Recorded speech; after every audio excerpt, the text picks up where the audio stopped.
Welcome back, y'all. It's the Amanda Seales Show. Your girl Amanda Seales here, and I've got some Black-accurate news for you. Of course, we are heading up to the election. It's gearing up, and so we're going to see moves like this in an effort to really, bring folks to the Democratic side while the Democrats are in power. So the Biden administration has allocated over $2 billion in direct payments to Black and other minority farmers who faced discrimination by the USDA.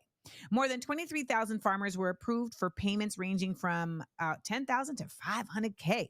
An additional 20,000 aspiring farmers who did not receive USDA loans received payments between $3,500 and $6,000.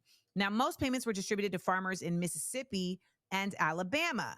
The USDA Secretary Tom Vilsack stated that the aid is an acknowledgement of the discrimination, not compensation for losses or pain endured.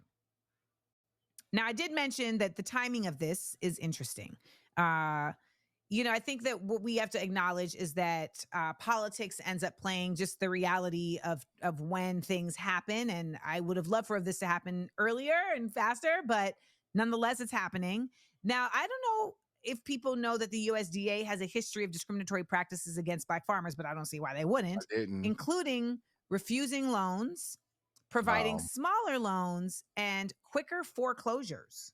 Makes sense. John Boyd Jr., president of the National Black Farmers Association, believes the aid is insufficient. So we're over here like, damn, $500K. He's like, nah. Yeah, it was probably so much money lost over the process of them doing all these things. And that's probably, you can't even measure what the potential farmers could have had going on if they weren't discriminated against. So run them their money. So he believes the aid is insufficient and compares it to a bandage on someone needing open heart surgery. This is what I mean when I say that it's not enough to do structural changes. There has to be cultural changes, right? So like something like this, I don't know that it's not going to change the policy, the unspoken policy of discrimination. Nope, not at all. Not at all. I do think there is something very valid to them saying that this is acknowledgement of the discrimination. But as long as there aren't any level of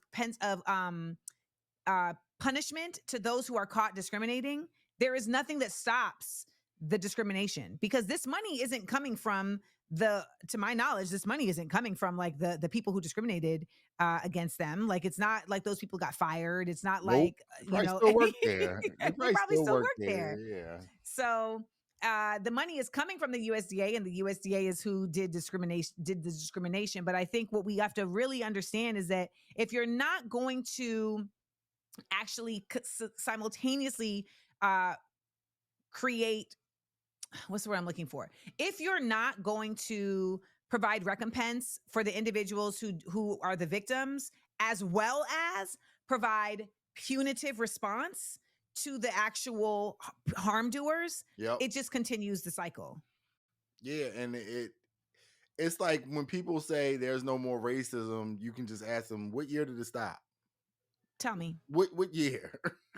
What year did COINTELPRO stop? Like, well, it's also like with the police, right? Like, there's literally nothing stopping the police from doing what they're doing.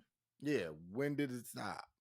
Even if you get quote unquote justice, right? Even if because I'll see videos where they'll be like, he gonna sue. Okay, so you might get some money, but you know how much time you have to put in to also get that bread, and all the frustration of having to relive this over and over and over and over and over again.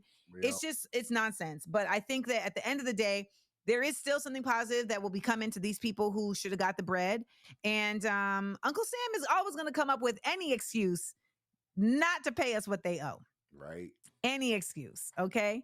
It's crypto, it's Vegas casino, it's timeshare. It's always like, we don't got the bread right now, but once we get through this, we got you.